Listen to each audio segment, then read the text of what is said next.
Boker Tov.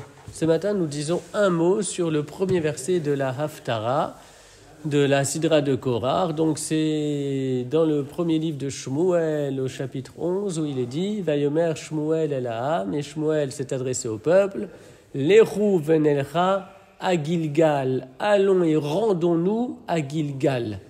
Unechadesh sham hamenucha » et là-bas, nous instaurerons la royauté. Et donc, Shmuel décide de se présenter, de se rendre dans un endroit bien particulier, Gilgal, et c'est à Gilgal que la royauté de la nation hébraïque sera fondée.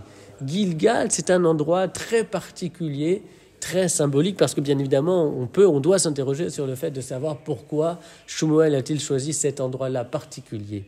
C'est qu'il est raconté dans le chapitre 5 du livre de Yoshua qu'après la traversée du Jourdain, le peuple célébra Pessah, après les 40 années passées dans le désert, le peuple célébra Pessah précisément dans la ville de Gilgal, dans cet endroit appelé Gilgal.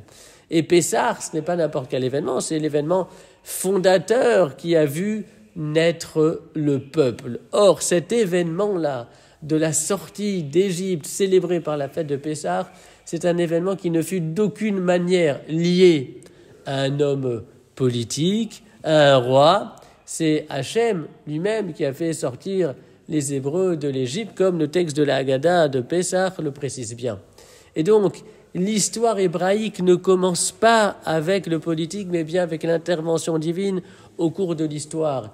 Et c'est cette idée tellement fondamentale que Shmuel voulait absolument rappeler, enseigner au peuple au moment de l'instauration du système monarchique sur la nation, à savoir que l'histoire hébraïque ne commence certainement pas avec le politique, mais bien avec sa vocation morale et spirituelle.